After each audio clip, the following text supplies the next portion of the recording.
Let's do it. I commend you for coming in this heat. I commend you for making it to the final class of Lojong. As you see, not everybody was able, right? Stick it out.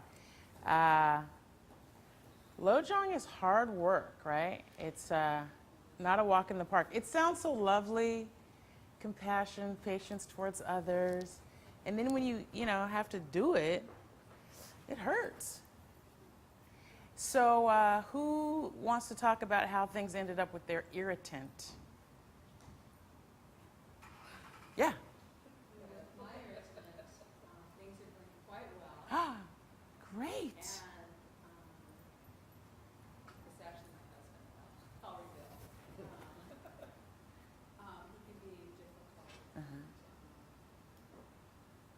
He has some anger issues. Okay.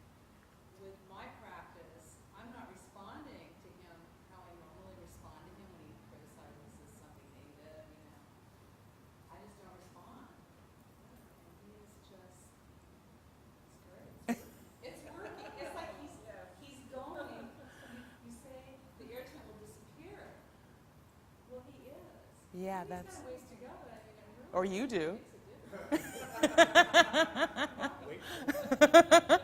That's awesome. That's like what you want to hear, right? Is that this works in your life, off the page. It really does. It does. So how painful has It's been painful. Yeah. It's been painful. I have to buy my time and just think, he's suffering. This is what's going on. Yeah, he's suffering. It's good.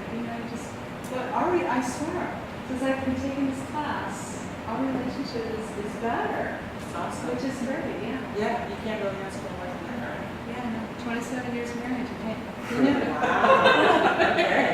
Anyone else have success or maybe not so? I have a not so successful story. Yeah. Yeah, well, I don't see my irritant at all in person.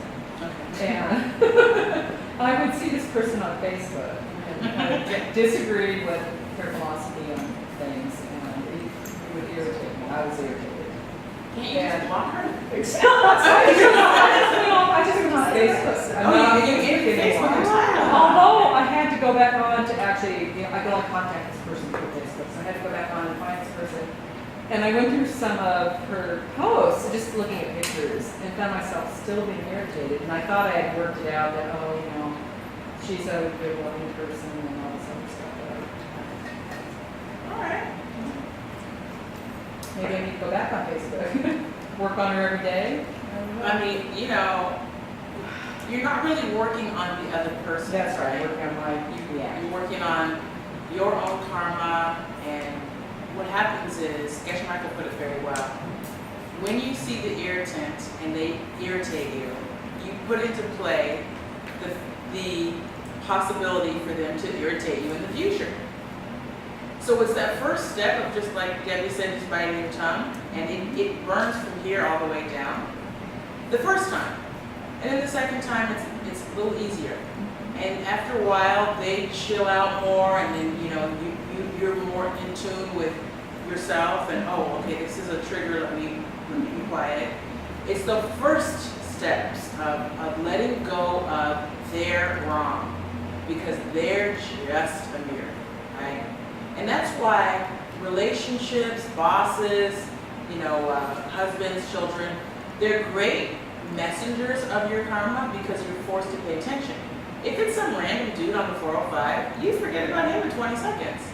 When it's your kid or your husband or your boss, you're forced to deal with it, right? So it's not an accident. Anyone else want to talk about? Yeah. Well, I don't, it's my boss. I have one supervisor, and I actually don't yell or engage. She can be very unsure. She does it to a lot of people. It's not just me, but I don't have any other supervisor who has that situation. And so I've really just been trying to figure out what is it that she wants, because she can be very nasty. She wants to bring you your karma. But we do have to work together, and I'm not trying to irritate her. And so, trying to figure out how to have a meeting, and, you know, I really just came up, well, we need to have a meeting because something I've done clearly is bothering her, and I don't know what it is, but I really want to, I don't want us to have this type of relationship, so it's more about how I'm trying to get her what she needs, and even though she's not very clear, trying to figure that out, so she isn't here, you know, I'm trying to comply with what she wants as best I can. You know that there are some people who And I don't like think she's a bad drama. person, I just, you know. That there are some people who thrive on being irritated. That's just their game, you know. So I wish you luck in, you know, communicating and trying to, you know, get her off of that. So do you guys remember the 3 ways to deal with someone who's bugging you? Heather, Walk away. walk away. Don't know That's the same as walking away. that. Gosh, no. So walk away. I mean, Yeah, no, you're right. It's just stand there and take it. Yeah, stand there and take it, or change yourself, change the situation. Yeah, so 3 is to recognize what's created the situation. Exactly. So number 1 is actually not that progressive. You know, like typically people walk away just for themselves. Like you don't want to engage, you don't want to have a conversation, you walk away. That's nice. You at least haven't put the seeds in play to have it happen again. But if you don't have any understanding of why you're walking away, that doesn't solve much. So the large, giant step is between 1 and 2. Between walking away and just standing there and taking it. Because just standing there and taking it, you already have some recognition that this is on you, right? That this is your quote-unquote cross to bear. Then the step between 2 and 3 is a hop, you know, because at least now you have the strength to take it. So then you put some wisdom in play. Why am I taking it? Oh, because I'm the one who put it out there, and this is the way that I stop it, by not responding in the same way. And the way that I know about this giant leap between step 1 and the hop between 2 and 3 is because I've been there, right? I've really practiced this, I've worked this, and even just walking away was not something that I knew how to do. Like if somebody was yelling at me, I was like, going to defend myself. So standing there and taking it after I started learning about Lo-Jong 6-7 years ago, I was like, oh, this doesn't feel good. Which leads you to think, oh, it probably doesn't feel good when I do it to somebody else. And so then you can stand there and take it, and then while you're standing there taking it, you're like, it still doesn't feel good. How do I make this not happen anymore? So, congrats on yeah, you have. No, I feel like I'm between 2 and 3. I tend to be okay with people yelling at me. I tend to get much calmer. Mm-hmm. Okay. But I am in that trying to figure out why this is occurring and really how to make it better. Yeah. You know, that's really, it's a weird process, and I don't see her a lot because she's very busy, so it's one of those, you think it's all fine, and she can sort of pop up when you're not ready, and that's when and I need to work on being able to be ready at any time. So. That's right. Be ready because it's gonna come. You know, a lot of you know that I manage this series for Netflix called Breaking Bad. And it's the most popular series on Netflix, and because of that, somehow something always goes wrong with it. And I get yelled at. Or in the past I didn't get yelled at, I just sort of got talked to. But we just launched in France yesterday and in Germany today, and somehow, and I knew it was gonna happen, so I was ready. Somehow, even though it was delivered like back in April for France, one episode had an issue with the dub. And the entire office lost their collective minds, screaming at me, what have I done, da da da, you're gonna get fired. And I was like, I know. It's fine. I'm ready for it, right? So, you know, be ready for it, because it's coming. You know it's coming. And you probably even know from whom and what you've done to trigger it, so use that as practice.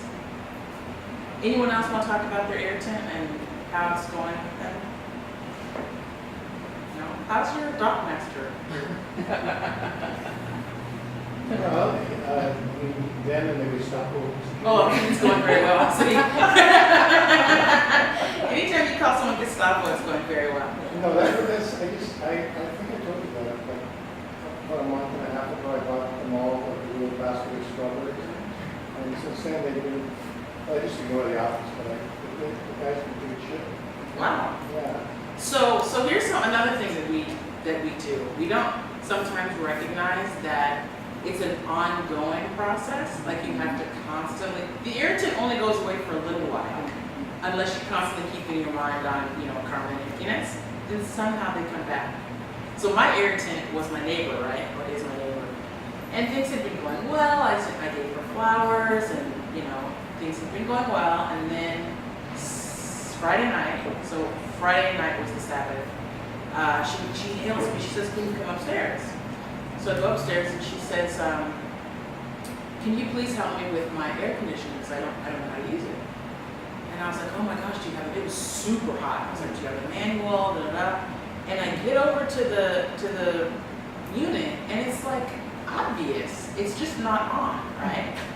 So I was like, "Is it that you don't know how to use it or that you don't want to turn it on because it's the Sabbath?" And she goes, "Oh no, I don't know how to use it." And her son, who's in the hallway, is like, "It's the Sabbath."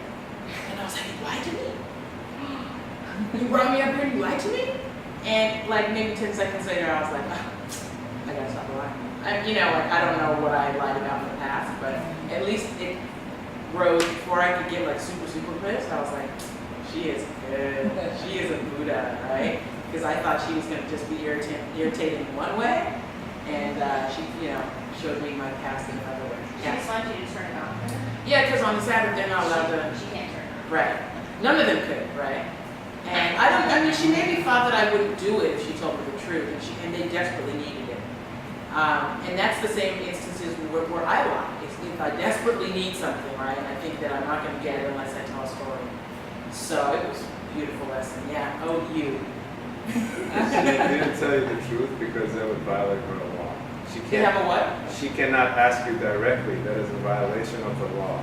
Oh, but plenty of neighbors have asked me directly. That's a violation of the law. It's like you were doing it, so that's why she tried to do it indirectly. So telling a lie is better than. But she's not telling a lie. I mean, I don't know how to use it. Anyway, that's why she that's served why her people purpose say that. beautifully. She was awesome. Okay, so let me just give you the rest of the course, and then we'll do a final review. First of all, raise your hand. Okay, good. Yeah. Okay, good.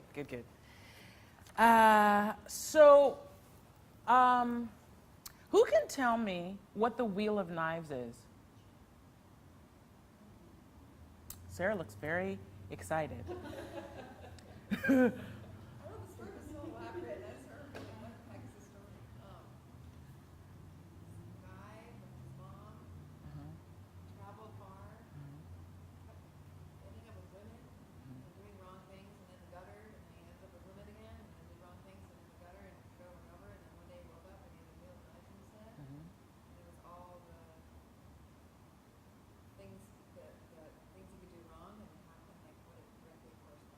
Mm-hmm. So, yeah, very good.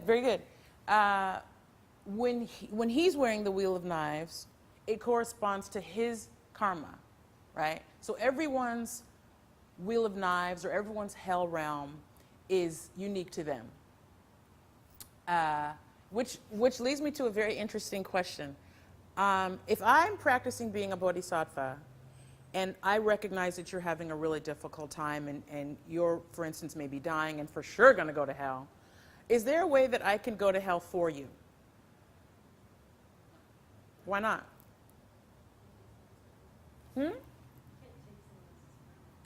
Yes, okay, very good. So I can't take on someone else's karma, even if I want to. And hell isn't a place, right? It's like everything else, it's your projection. So if you've done bad deeds and you project this notion of a hell realm, that's from your actions, right? So my actions, especially the idea that I want to take it for you, is kind of the opposite way of getting to hell, right? I just want to make that clear because we get caught up in this notion of I die, I might go to heaven, I might go to hell, which is a real Christian idea, but it's not really a Buddhist one. And when you take Course 8, which you won't be doing at Mahasukha because it hasn't been taught here for a long time, despite Heather trying. It's a it's a possibility, but not with me. Yeah, no. I'm sorry. Someone might. Okay, good. So Course 8, the only reason I don't want to teach Course 8 is because it gives you serious details about the hell realms, and I'm glad that I learned it. But I'm not trying to go back there, so I don't want to invest a lot of time thinking about. Oh, I thought that was the air conditioning coming on. Yes. Okay, that's an awesome question. It's similar with the correlations. So, as I've been learning Buddhism, I haven't put a lot of things on the shelf. Do you all know what it means to put something on the shelf? Yeah? Okay. So I haven't put a lot of things on the shelf, but one of the things that I had on the shelf for 2 years was karmic correlations, which you read about last week. The idea that if I'm cheating on my spouse, I'm going to end up living in a dirty, filthy neighborhood that smells. Okay, so how is it on one hand my karma is unique to me, but we can have correlations that seem like generalities that apply to everyone? And that really vexed me for a long time. And then I talked to Lama Cliff. Some of you know Lama Cliff, great teacher. And he pointed out to me that, look, we're all human beings. We all do similar things and have similar thoughts. And, you know, our karmic results aren't going to be all that different, you know? So it makes sense that there would be karmic correlations that somebody figured out. Same thing with hell. Is like, you can look at just about any culture and their depictions of hell in their art and in their literature, very similar, right? Pain, fire, that whole thing. It gives me a strong indication that somebody's been there. If every depiction is similar, as opposed to just like being all over the place, it seems likely that people are drawing or writing about something that they've experienced in a past life. Yeah. Experienced it, like their karma has created a hell realm for them. Okay.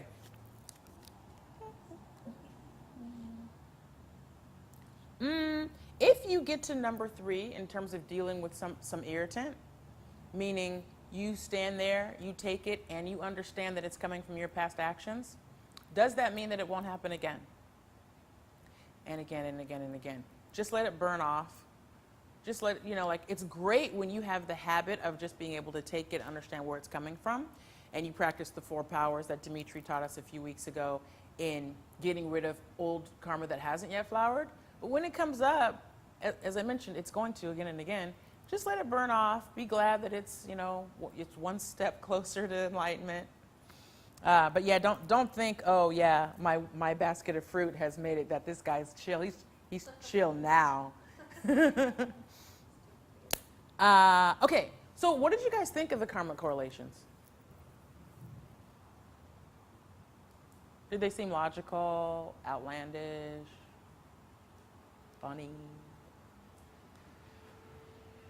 No reaction at all? Way out there, okay. Some of them feel logical. Okay. Like when you're prideful, then you lose all of your knowledge. Yeah. I mean, that one kind of feels like it just goes together, you know? It's funny because, you know, like, pride, usually people would think you would lose your talent or you lose your possessions. I wouldn't necessarily have equated it to losing your wisdom, but I'm glad it works for you. Like, none of those correlations seem logical to me. So I actually, and I'm going to tell you right now, that correlation bit that was on the homework is a final question. So you have to memorize that. Or If it's intuitive to you, great, because I had to memorize every single one. I actually think I got that question like half wrong. I have to go back and look at my final. Because I don't know, wasn't that intuitive to me. Okay, so let's talk about the Lord of Death. So we're now with Dharma Rakshita, the first half of the Wheel of Knives. He has recognized that he has committed certain acts in the past that have led to his experiences in the present. And he's going through them one by one and by one and saying, oh, I'm not going to do this again, I'm not going to do that again. And then halfway through, he's like, oh, wait a minute. Wait a minute. I see who the real enemy is. The real enemy that's making me do these things. And who is that enemy?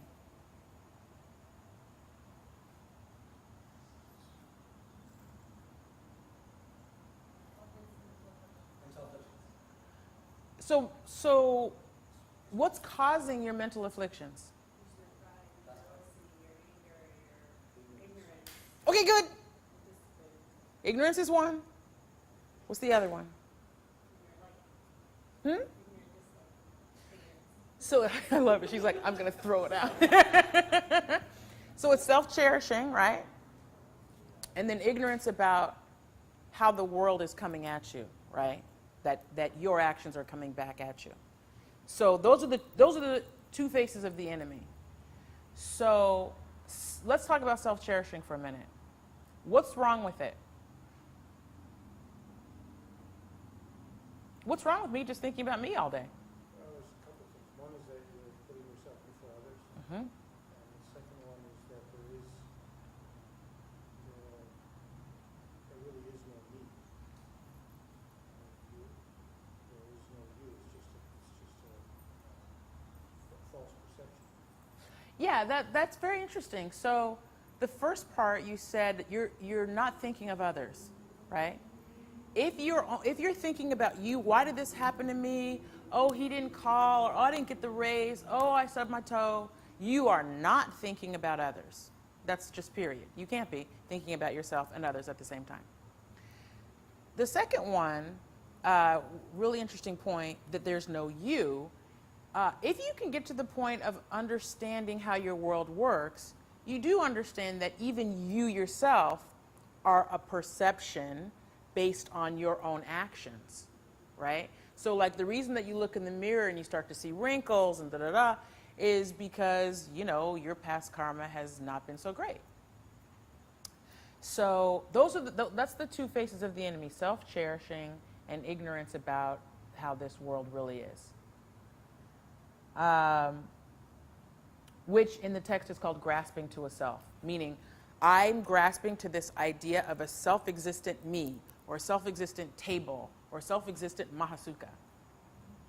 This causes all kinds of problems because nobody sees the world the way that you do, so it starts little arguments. Nobody is as attached to the world the way that you see it as you are. So you're just going down the road of ignorance and conflict by grasping to this notion of a self-existent me, self-existent world. Okay, I'm just going to tell you that this class tonight is the same thing told 26 different ways. So by the time I get halfway through, you'll be able to teach it yourself. So, self-cherishing is the state of mind that watches out for number one. Grasping is the state of mind that looks at yourself and doesn't understand the emptiness of you, exactly as Peter said. So now, let me ask you this. Which one is worse? This is not in the reading. This is me just asking you. What's worse? Just thinking about me all the time, or not understanding where my world is coming from? Why? Okay, okay. Anyone else? Why?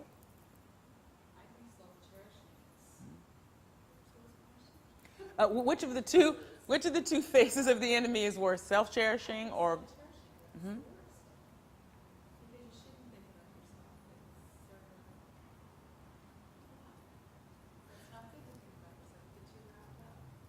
Okay. there's no right or wrong answer. This is what I was thinking. If you are grasping to this notion of self-existence, when something goes wrong, you say, why is this happening? Which is bad. You know, you're not understanding how emptiness works at all. When something happens and you say, oh, why is this happening to me? You may very well have an idea of karma and emptiness, but it's very difficult to apply that knowledge to yourself. So I think if you could at least get an idea of, an intellectual idea of, this world comes from my actions, that's a good first step. And then the second step of, oh, and why is this happening to me? Then you've really got this idea of karma and emptiness. Okay, so there's an image put forth in the reading about the two legs of the angel of death. So let me just tell you a little bit about the angel of death. It's a tantric deity, and in the text it's called Yamari and Bhairava and Yamantaka. It has a lot of different names. It's also called the Frightener. And dude is totally frightening. I'm not even kidding you. And when you start taking some tantra classes, you'll get a lot of information about this deity. And I told you before that you're not going to get rid of anger, but you will learn how to use anger to focus on getting rid of your mental afflictions. So that's what this angel of death is trying to do. It's trying to kill your mental afflictions. So Dharma Rakshita now has decided that he's going to turn the wheel of knives on his enemy. And what is his enemy?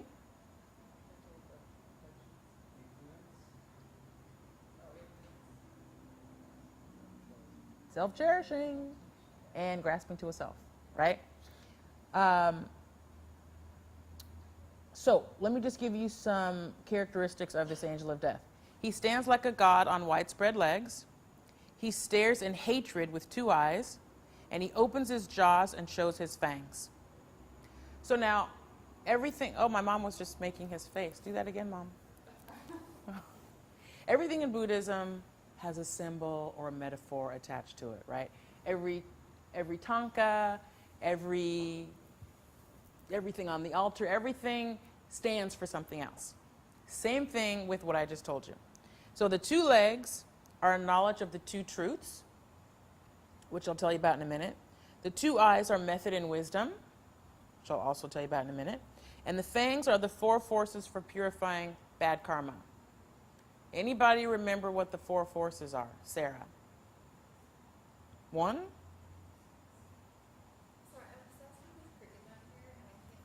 Well, put a cup on it and put him outside.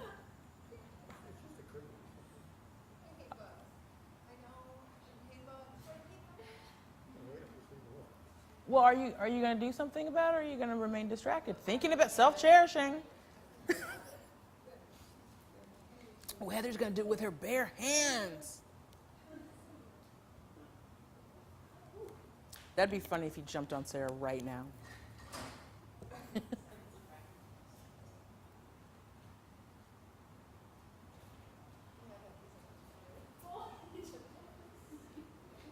He wants to be here.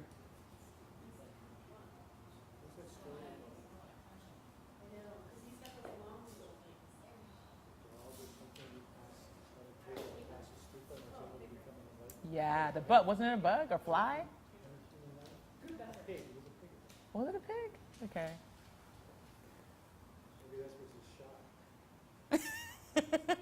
He heard just enough karma to make him back as a human.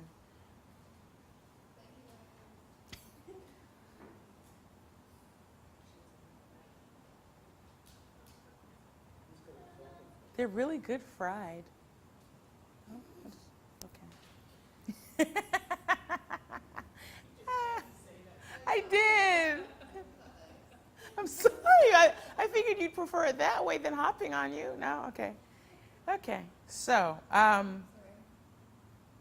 anybody remember the four forces for yes, Debbie. No, remember doesn't mean reading, but that's okay. That's fine. Yes, what's regret, y'all? Yeah. Yeah. But not sorry like, oh, I'm a bad person and I feel guilty. Yeah, it's regret like, oh, I've made a mistake in not keeping my practice that's moving me forward on the path. I'm taking steps backward, right? That kind of regret. Okay, next.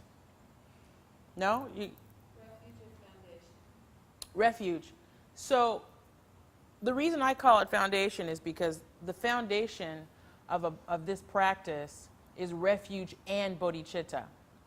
Refuge is awesome, right? That's taking comfort in something outside of you.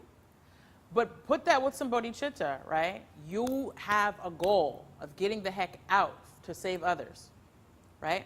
Next. Restraint. What's that? You're not going to do it again within a certain period of time. Yes, that's the important part. It feels good to say, oh, I'm never going to get angry again. Especially after you've gotten angry. That little honeymoon period of 5 minutes. That's about as long as you should commit to. Okay, that's restraint. What's the last one? Restitution. What is the most important way to make up for a misdeed? Anything on emptiness, right? Seriously. Meditate on it, teach on it, read about it. Emptiness is your straight shot out of here. Thankfully. Because if things weren't empty, if you were just stuck with the mind that you have now and the karma that you have now, you wouldn't make it out, right? You would just live and die as you are. Okay. Two realities. There are two realities going on around you all the time. One is called deceptive or false reality. This is the world that's created by your projections, also called an illusion. Why is it called deceptive, false, an illusion when it seems to work very well? Like, it's not an illusion. A truck's not an illusion if I go step in front of it and get run over. That's not what an illusion is to me. So why do we call it that? This is the key. Because things don't exist the way we think they do. That's right. It's not that things don't exist at all. And it's not that things exist the way that we think. It's somewhere in the middle. So it's not nothing and it's not something.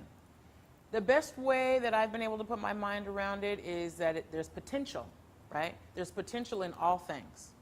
In the truck, in these teachings, there's potential. And my karma, my good deeds decide how that's going to show up. And it creates my entire world. Okay, so the reason that it's called deceptive is because your karma is working on a deceived mind. Your mind says, oh, that's how the world is. It's mean, it's greedy, it's whatever, Or it's lovely, it's paradise, it's, sunshine. Your mind is deceived because it thinks that what it sees is self-existently so and separate and apart from you. That's why it's called deceptive reality. The other side of that coin is ultimate reality, which we talked about a few weeks ago, also known as what?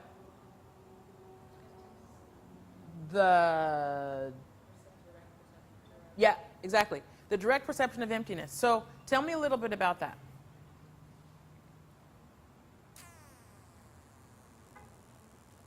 From a Buddhist point of view or from someone who's never seen it? Well, if you've seen it, then tell us about it, Tiffany. You have not. Okay. She's not admitting to it. So like 20 minutes long, after, years of significant meditation, 20 minutes long, and during that 20 minutes, you recognize the Four Noble Truths, you learn your real name, can't wait for that, and then there's the 24-hour come down period, right? J-Top Yeshe, and that's where a bunch of things start happening. The best part about direct perception of emptiness, the best two parts, is even though the world once again starts to take on this appearance of looking self-existent, you know better. It's like a magic show. You know better. It looks real, but you know better. and you only have a certain number of lifetimes left.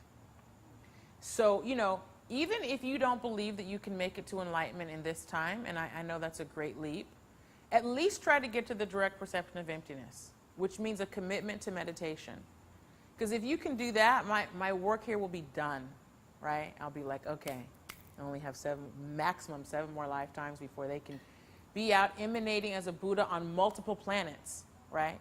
So this idea of, oh, I want to come back to as a human because this life is getting good, it gets better and better and better when you can, you know, live it as a Buddha.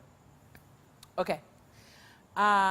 So between those two realities, deceptive and ultimate reality, which one do Buddhists see? Good answer. Right? Buddhists have to be able to see all things, right? And Dimitri and I had a debate about this last week where I said that Buddhists cannot see ignorance. And yet, if Buddhas are all-knowing, how can they not know ignorance? But ignorance is an absence of knowing, so it became a kind of, I'll let you think about it at home. They have to see the ignorance of every single individual, too, so they have to see like 10 different versions or however many people, different versions of ignorance. But so seeing you encounter ignorance isn't the same as me being ignorant. Do you know what I mean? Right. So we'll talk about it later. Let me finish the class. But anyway, that's the kind of thing you want to wake up thinking about. Not, oh, I gotta go to work, but do Buddhists know ignorance? You know? Okay. So let me just tell you a very little bit about nirvana. In the ACI teachings, nirvana is kind of blown by because it's sort of a way station on your way to enlightenment. But what a way station that is, right? The permanent cessation of mental afflictions. I'll take that way station. So nirvana is defined as using this perception of ultimate reality to stop all of your bad thoughts permanently. So meditate. If you have questions about meditating, how to get into it, what to meditate on, talk to Dimitri, go to Dimitri's class typically Thursdays. He's a master teacher, and it's similar to what Debbie was saying about practicing Lojong. It's painful at first. It feels unnatural. It feels like you're not good at it. And then even when you do it for a while, it still feels like you're not good at it. But it does get better. It definitely does get better. And in some ways, getting better actually fuels you getting back on the cushion. Okay, the 2 eyes of the angel of death. So I talked about that a little bit earlier about, you know, standing on the 2 legs, and now we've got the 2 eyes that stare death. So those are method and wisdom. Method refers to bodhisattva activities, especially the first 4 bodhisattva perfections. Anybody know the 6 perfections?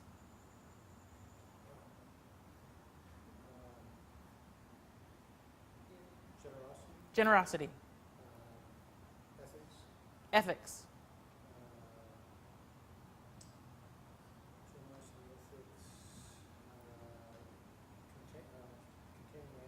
Yeah, patience. So this third one, patience, is not getting angry even when you feel justified. So when you're falsely accused of doing something and you have every reason and right to get angry, it's not getting angry at that moment. It's that kind of patience, okay?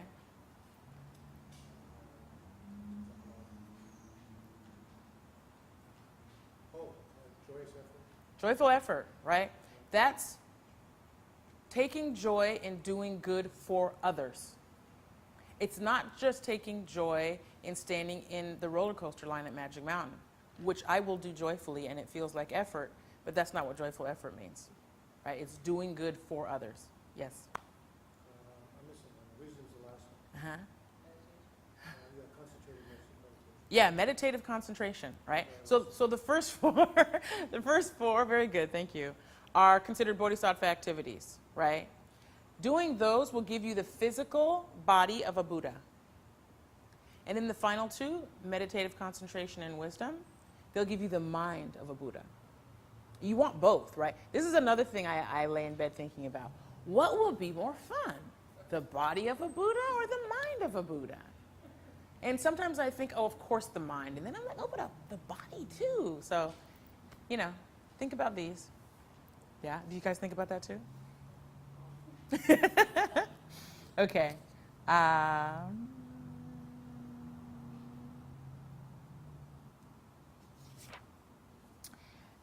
Is the angel of death just a metaphor? That is a very good question, because it's easy to dismiss things like tantric deity, hell realms, anything we can't see or haven't encountered. Everything's just an illusion, right? Or just a metaphor, or just an idea.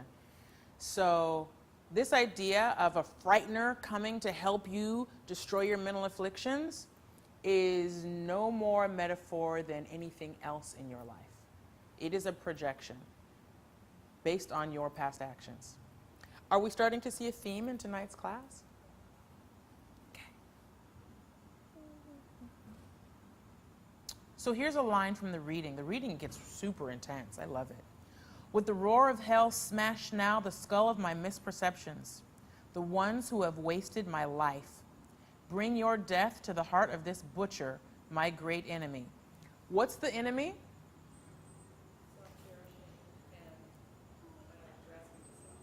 That's it. Self-cherishing and the grasping to self. Let me smash that to death. Let me take the wheel of knives and kill it dead. I think that's an awesome use of anger. Getting angry at my mental afflictions. So, it can be difficult to think about this applied to an abstract object, right? Like smashing my mental afflictions. What does that mean? So I was watching an episode of something Criminal Intent. Law and Order, Criminal Intent, with my mom. And it made me so mad I had to get up and leave. It was about a guy who had been diluting people's chemotherapy drugs to make a profit. And people had died, like 20-some people had died. A slow, torturous death, who had been given a prognosis of recovery. And it's funny, because even though I knew it was just a TV show, I was so furious. And that's how so take an image like that, and then that's how you're going to use the frightener, right? This episode was good because it showed that the guy who was diluting the drugs was a deacon in his church and was using the money to build a community center or something. So he knew he was doing wrong, and yet he was trying to do good. It was crazy. So just know that the people who are bugging you, they're suffering, just like you said, right? So you don't want to take your anger out on them. You want to take your anger out on your own thinking that's wrong, your own misperceptions. You really just want to trick that anger. And what happens is, as the self-cherishing comes up and the wheel of knives image passes your mind, it immediately makes you stop thinking about yourself and your woe is me. And as this idea of, oh, the world is against me, or my boss is against me, the image of the frightener, it makes your mind, it's Pavlovian, right? It just makes your mind move away. What's happening? Share, tell us. So, right before I left work, I had an uncomfortable conversation with my boss, and I perceived it to be really bad and negative, and I told her about it in the car, and she just changed my whole way of looking at it. Everything you're saying tonight is just like pounding in my head. I love pounding the frightener. That's great. This is like. I was like, why don't you say that to me? And what did I do? And what about, it was all about me, and why should it was me? And took this helping things up. All right, bravo. That's awesome. It was like a 2-minute conversation. It took us like, what? No. That's not. That's awesome. And you're just reiterating. Yay. Thank you. Yeah, I mean, it's nice because you don't. You don't want to get up here and people have no idea what you're talking about or feels like they can't apply it to their lives. So that makes me feel good. Yeah. Okay. So what are the two enemies?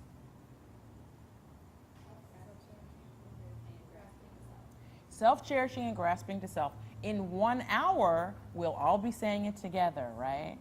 Self-cherishing and grasping to self. Did you already say how they're different? Yeah, but I'll say it again. I missed it, sorry. So self-cherishing is just thinking about number one, right? Me, why is this happening to me? Grasping to self is not recognizing where your world is coming from, meaning it's coming from your past deeds and you see it as self-existent. It's not intuitive. Grasping yourself isn't intuitive with that. So grasping to, and then you can fill in the blank. Self is just the easiest one because that's what we want to get rid of. That's, To whatever. yeah. Okay. Because the real work comes when you stop grasping to yourself Yeah. as being self-existent. You know, this idea of I am this way and I don't deserve to be treated this way, you know? Like that's what you have to let go of. It's much easier, it's harder, but it's much more impactful than saying, oh, the table looks different to me than it does to Peter. Like whoop-de-doo. I am different to me than I am to Peter is much more difficult. You doing craving? Is that basically equivalent to craving? Which one?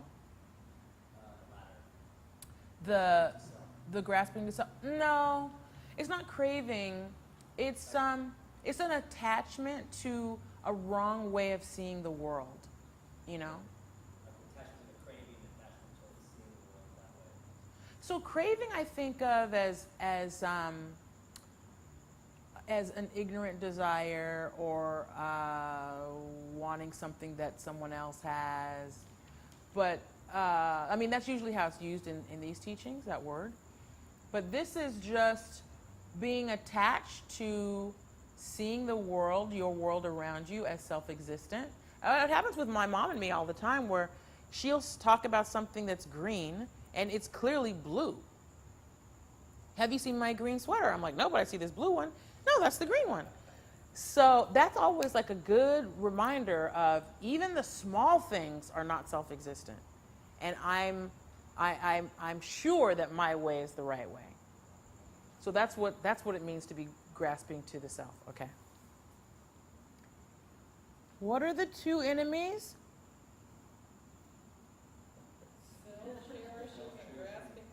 Oh, great. Awesome. Okay.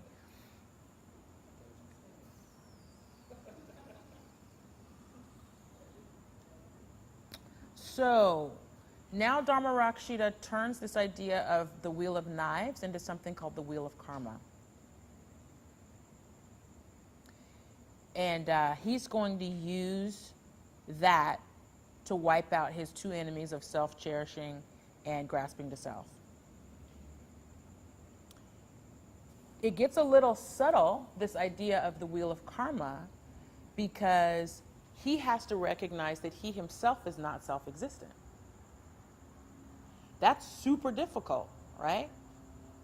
You think of yourself as an accumulation of memories, but you're really an accumulation of karma, which is awesome because as you change your karma, you change your prognosis for the future, right? Because karma works in tandem with emptiness, right? As you continue to do good deeds, purify your bad deeds, all of a sudden your world starts changing, you get more wisdom because you're on the cushion more, and then, oh, you're Buddha. Not fast like that, but but you never know. So I keep drilling this idea of self-cherishing and grasping to self because those are the two killers. Those are the two things that are going to keep you from meditating. They're going to keep you thinking that it's okay to get mad. They're going to keep you thinking that something's more important than studying the Dharma. Yeah? A question, if you talk about burning something off, burning off, crazy people getting in your face or whatever, so if you do this practice, you do this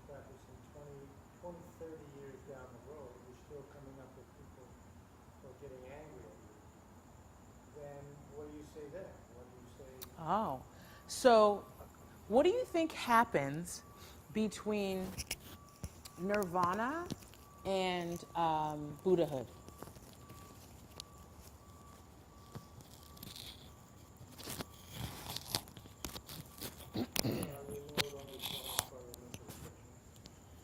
So you're no longer challenged by your mental afflictions at nirvana, right? So the difference between nirvana and enlightenment is you're getting rid of wisdom obstacles in between, right? That whole trajectory is burning off anger karma. That's how powerful and long lasting anger seeds are. And that's why almost everybody you know can get pissed off. We have had it as a habit over and over and over again. Many cultures justify it as a strength, you know. So it is with us for a long, long time. But you don't reach nirvana so you don't reach nirvana in your lifetime. Uh-huh. So you could still have people and people appearing in your bullshit. Yeah, but you know, I told you before that my take on karma, I don't think so much about what happened in my past lifetimes because I have enough going on in this lifetime. So I have seen things shift, like Debbie was saying, you know, we've been in this class for like 9 weeks.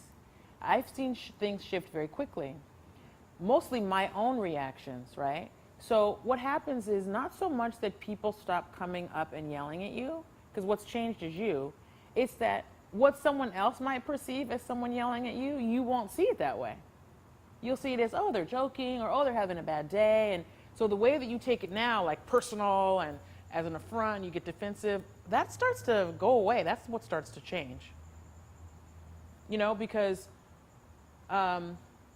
you're changing your world, but what's really changing is how you see your world, right? You're not actually changing how Heather is. Heather's still 5'11", brown hair. You're changing how you see her. Like, is she pleasant? Is she helpful? You know, like that. So I try to caution people from thinking that they're going to change others, because what you're just changing you. And that's how my mom sees something as green that's quite obviously blue. Does that make sense? Awesome. Okay. So, do Buddhas have karma? Who says yes? Who says no? Yes. No. Wow, I cannot pull one over on you guys. So, karma lives in a state of ignorance, right? And we just talked about how Buddhas aren't ignorant. But Buddhas do collect, they do collect merit, which keeps them Buddhas, right? I mean, we still live in a world of cause and effect, whether you're a Buddha or not a Buddha. They're outside of the realm of karma because karma is an ignorant realm, but they're not outside the realm of cause and effect. I was at a teaching that His Holiness gave on this very topic, and even monks and nuns were like, what? So, yeah. Isn't merit like a pure white deed? Like pure white seed or whatever? Like from karma? Like is that the same? Not necessarily. For us, it's from karma, right? But why is it not the same? Because Buddhas don't live in a realm of ignorance. So we can't have pure karma because we're ignorant, right? Like even when we think we're doing something nice for someone, part of the reason we're doing it is because it feels good for us. There's nothing wrong with that, but that's as pure as your deed can ever be. So you think we're going to get enlightened because of it or something? Or for whatever reason, right? Like even when you go out of your way, let's say you go out of your way to pick Sarah up, you still feel good about it. So there's no completely selfless act. We're just not capable of it. Joey Tribbiani was right. That's funny. That's another character from Friends. I don't know. I don't know. Such thing as pure good deed. Phoebe as a bee sting her. No. Anyway. But I'm glad you can learn about karma from Friends. Yeah, why not? My mom and I were just talking about a Friends episode. Funny. Okay. So, So Buddhas, they live in what's called the two collections, method and wisdom. So they don't collect karma. But what happens is they start to gather together this energy that we call merit, and it gives them their physical body. And then it starts to affect their spiritual body, right? So what happens is every time they have a kind thought towards someone, or we have a kind thought towards someone, we have these knots that you have heard called chakras before. They're not a good thing. They're anger and desire, like wrapping around very important parts of our body. And every time you have a good thought about someone, it gets a little loose. And Rebecca is going to come later on and show us some actual yoga asanas to kind of force it, you know. When your mind won't let you do it, you can have your body do it. So when you get rid of these choke points completely, you're a Buddha. So you learn more about this in Tantra, another reason to take Tantra classes. But that's what's happening. You're working method and wisdom and your inner body all at the same time. And you're becoming and staying a Buddha. I told you this already. Okay, we're almost done. So here are some more metaphors that come up in the reading. The face in the mirror is no face itself. What does that mean? It's just a projection, right? The way you see your face is not the way that others see your face. The way you see your world is not the way others see your world. Why are you laughing?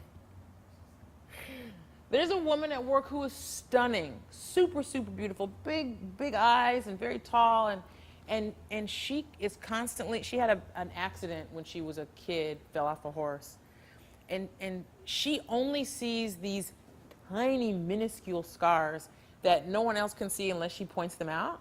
And she has all these treatments done to get rid of these scars, and she cannot see her beautiful face. And then there are others you look at like, you're hideous, and they're strutting around like they're beautiful. So, you know, everything is your projection. It's awesome that way. So the face in the mirror is no face itself. Another metaphor that he uses is a torch circling quickly. It's not really a light. You know, it just seems like it is because I'm moving fast. Fog banks, they look like it's a solid mass, but it's really just air and condensation. All of this is just to say your life's an illusion, right?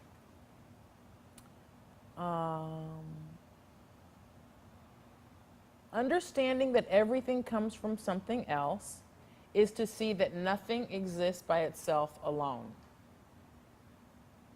So if you have a difficult time with the sort of abstract idea of, oh, my world is not self-existent, then as you look around your world and the things that are showing up in it, just remind yourself, oh, this depends on something else.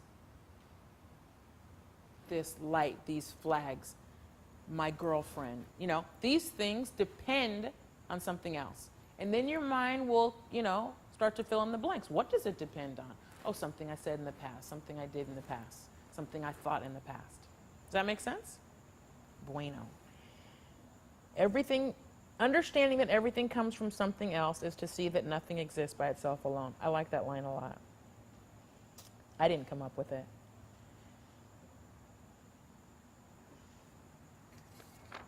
So, Master Dharma Rakshita says something kind of funky at this point. He says, your enemy does not exist. Why? It's a projection too. You're starting to get it. That's really when it starts to get funky. Because when it's harmless, like the guy in the 405 or even my boss, okay, but then my kids, my mom, you know, things that really matter, how can that be a projection too? That's when you really have to start digging in, because you are in charge of your karma. You're in charge of making the necessary changes to see more of what you like and less of what you don't like. Just saying.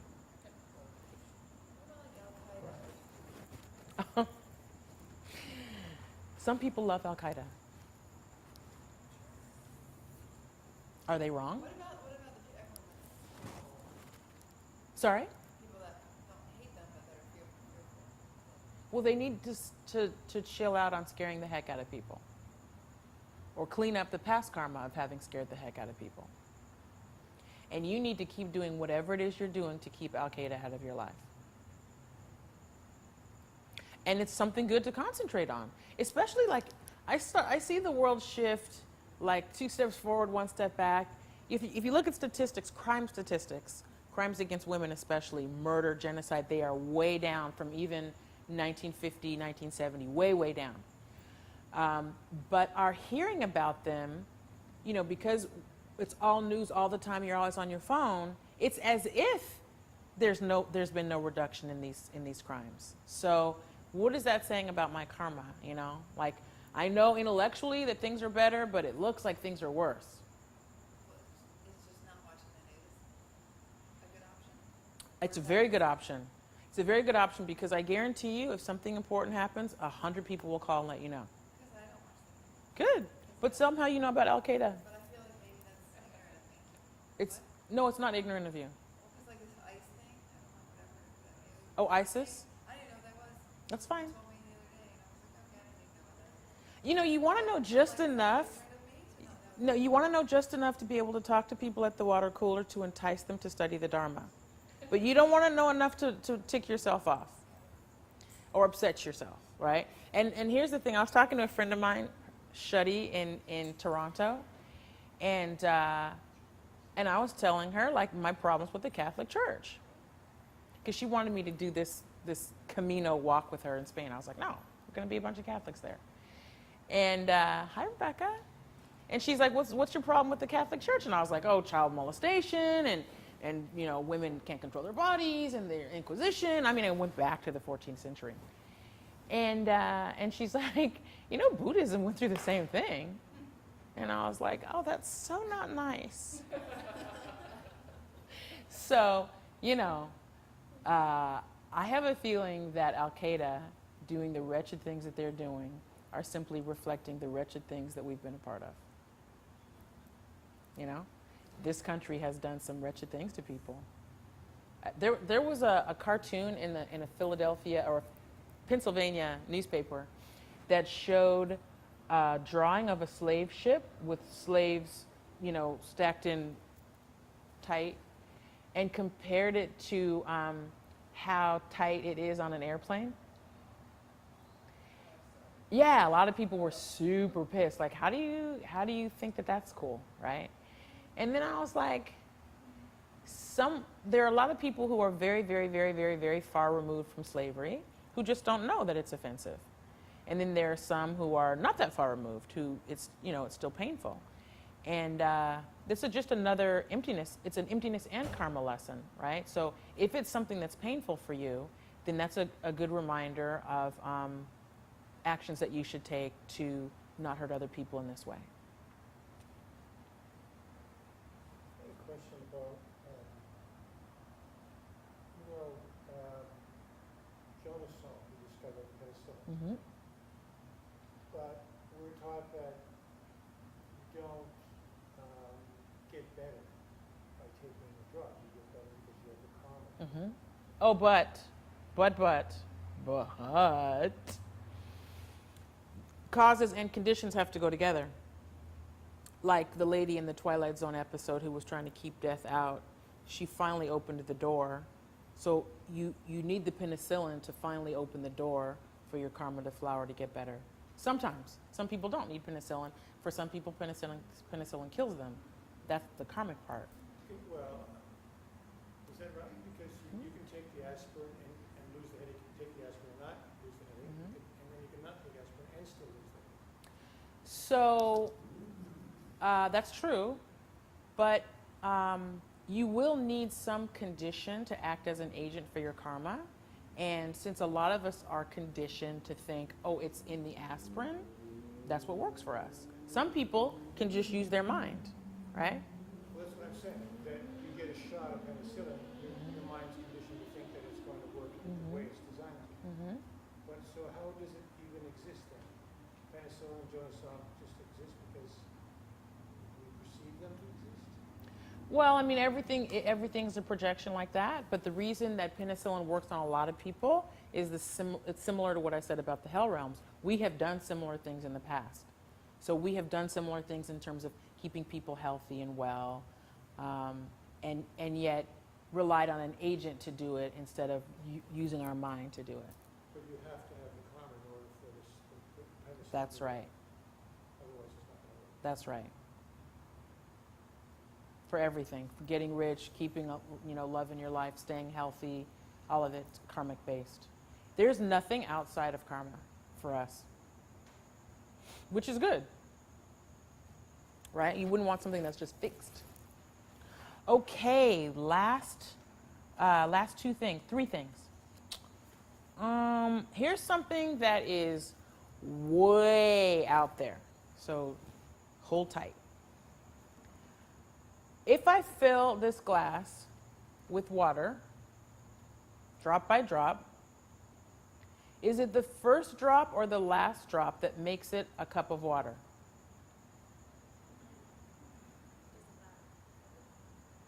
That's a good answer. Okay, that's a good answer too. Doesn't matter. So here's the thing. For me to have a cup of water, I need a first and a last drop, right? Here's the freaky thing that Arya Nagarjuna tells us. A cup of water, let's see, how can I say this? It's not the sum of its parts, right? The glass, the water, the drops of water. It's individual parts, right? Like I can't have a drop of water and call it a cup of water. It's not an individual drop and a whole bunch of drops. And it's not an individual drop, the glass, and a whole bunch of drops. Those are the four options, right? What it is a whole bunch of things put together and me making it a whole. Okay? It's very difficult to see that because what your mind is telling you is this is a glass of water. So think about like a 1-year-old who just sees shapes and colors, right? Your karma, your past actions have led to your education, which has forced you to see this as a glass of water. It is not a glass of water. Any questions about that? Okay. Second to last thing. So he says there's no wheel of knives. I have a feeling you know why. Why is there no wheel of knives? It's a projection. What's the enemy?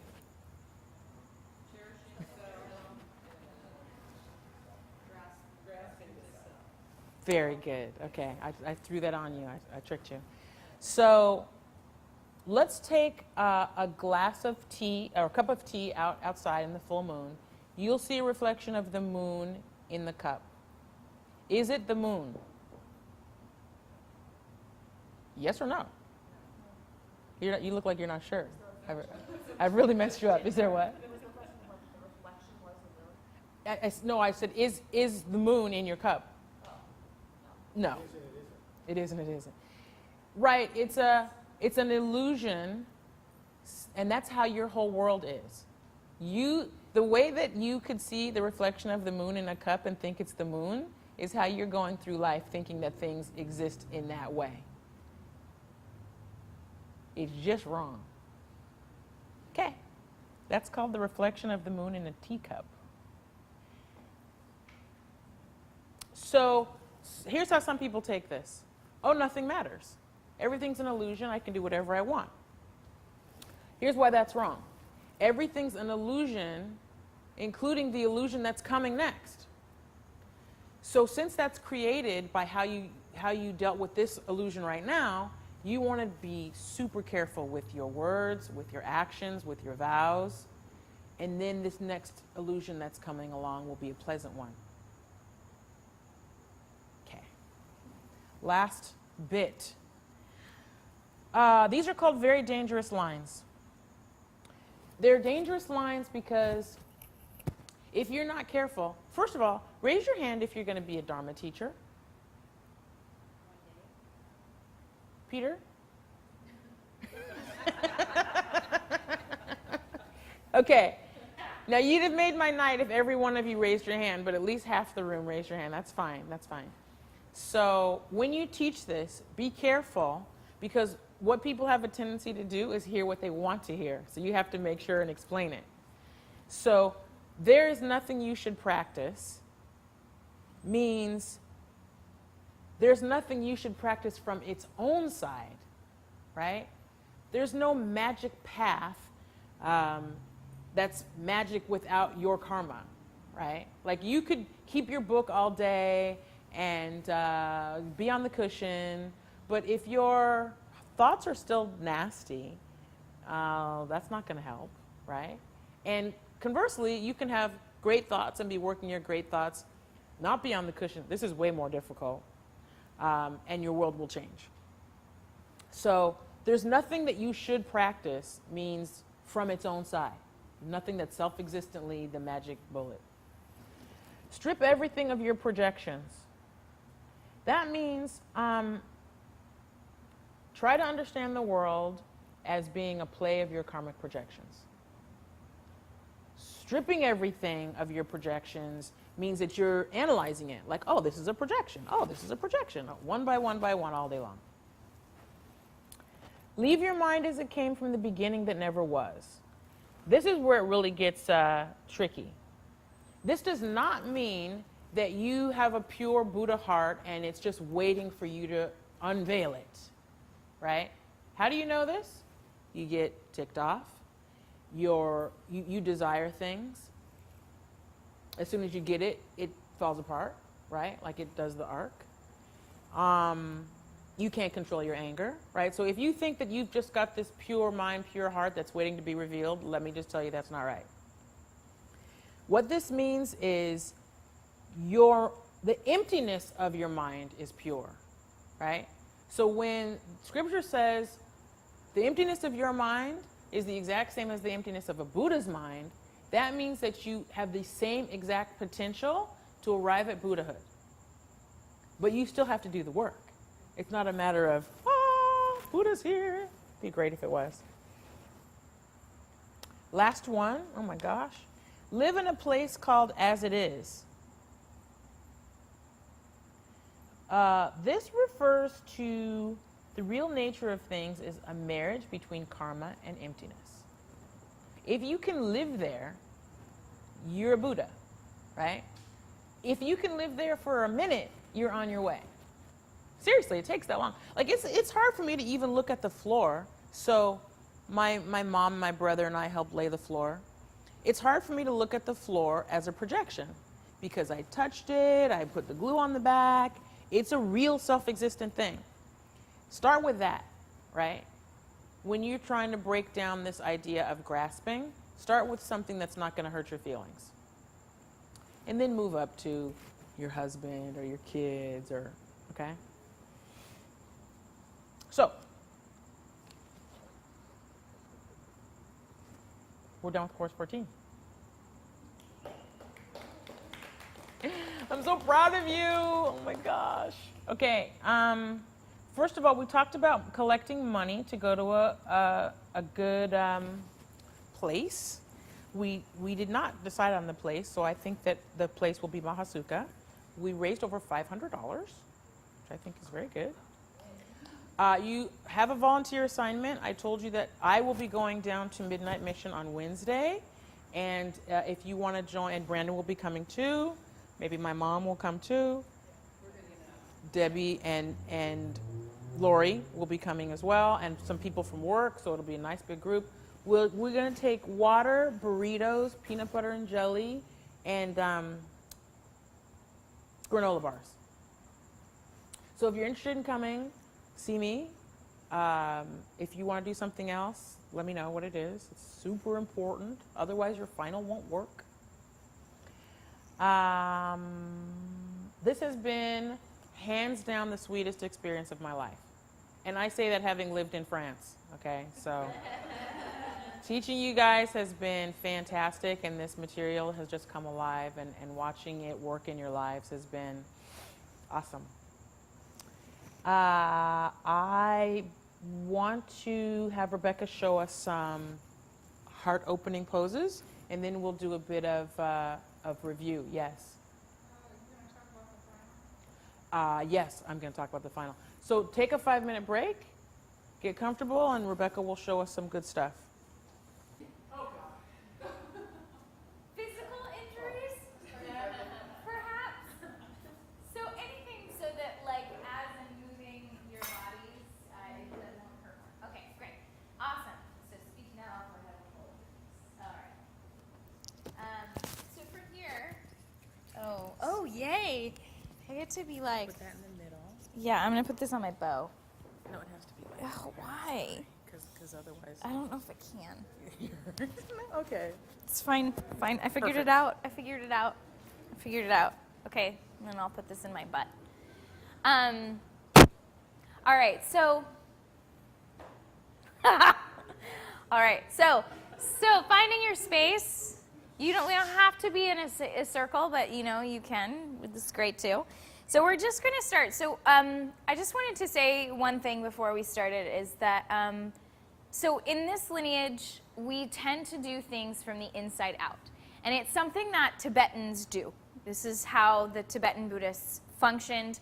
They started with meditation, they started with philosophy, and went from your psychology into your physiology, into physical form. In the Indian lineages, it goes from the outside in. So the asanas are shared by both. I will say that. They are shared by both.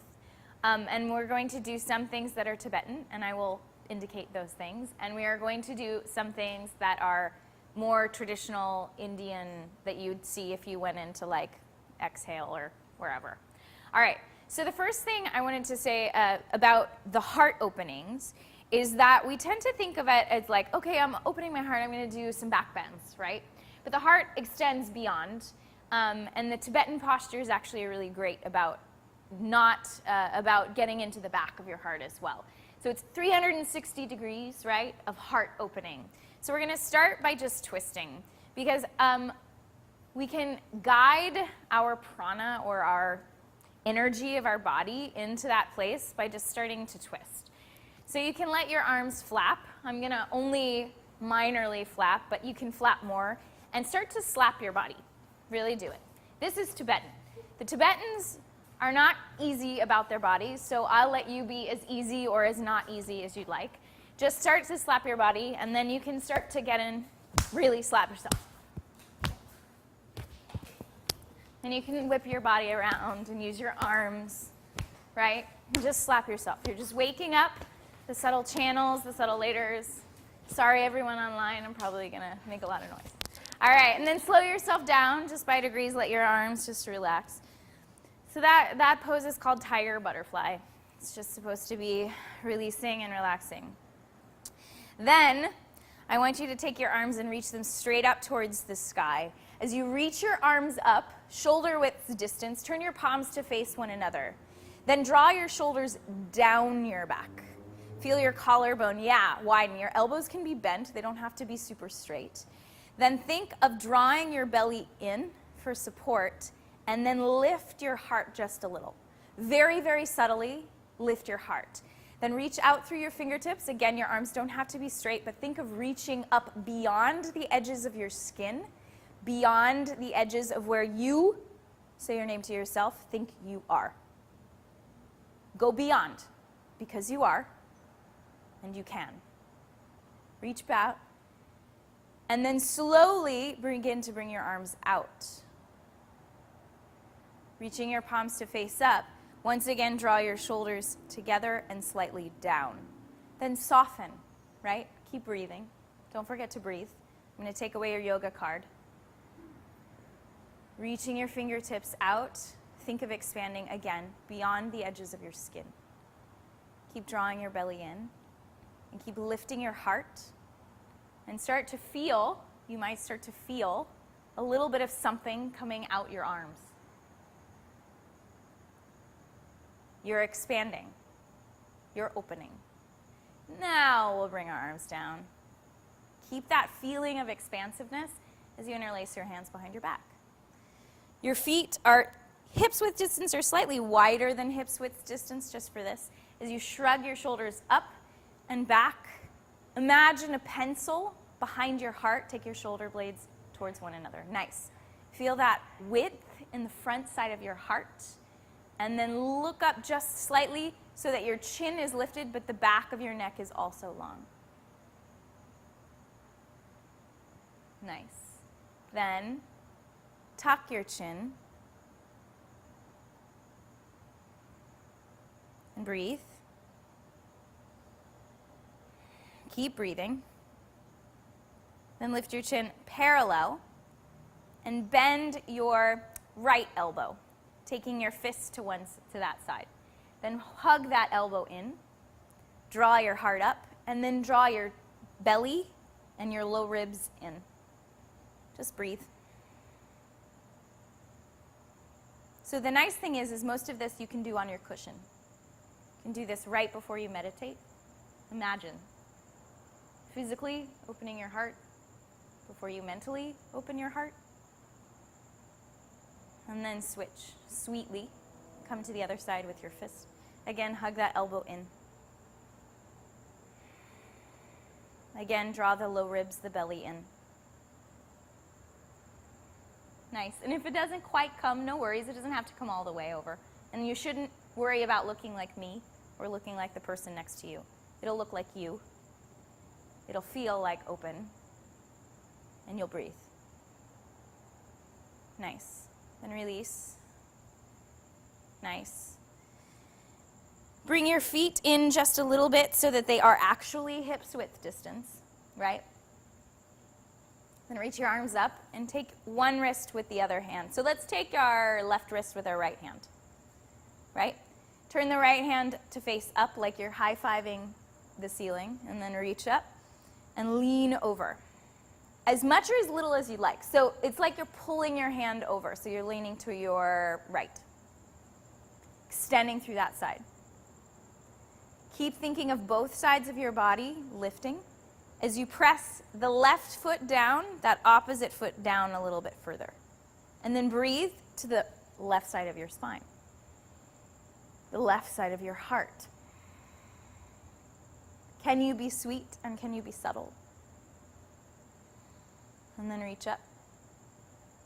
Switch your hands. You can release and shrug your shoulders if that was a lot. I know. Reach up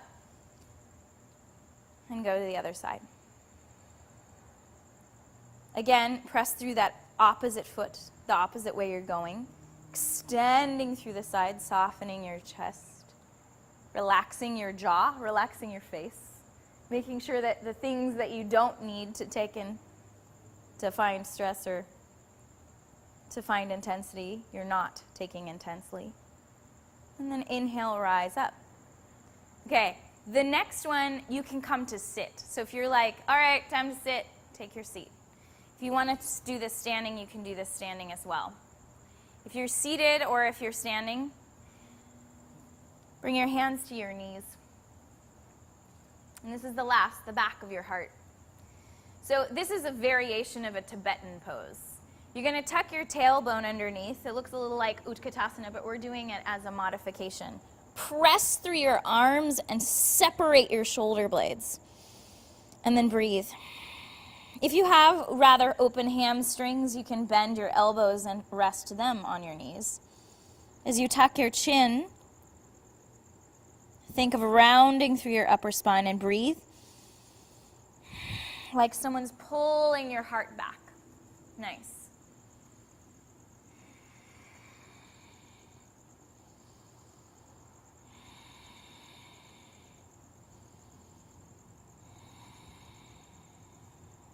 And then release. So wherever you are, just close your eyes for a moment. Feel the space at your heart center.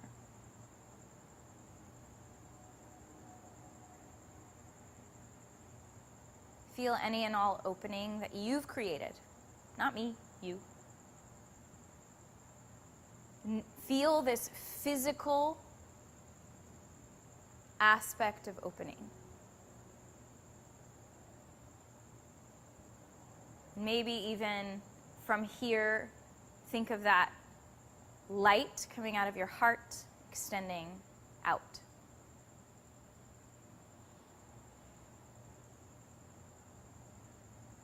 Then draw the light back in, slowly, sweetly.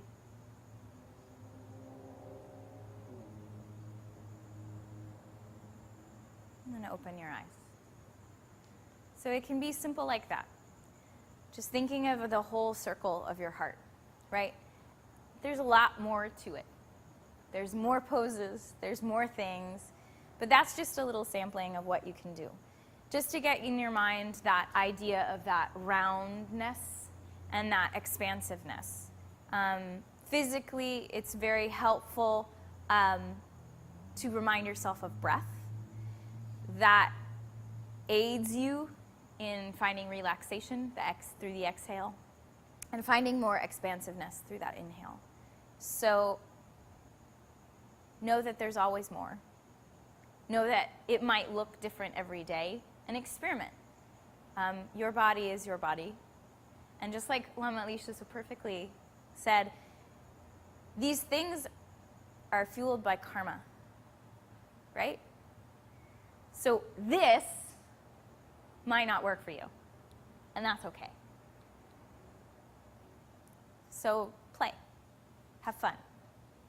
Okay, thank you guys. Namaste, thank you. Thank you. Yeah, and then back to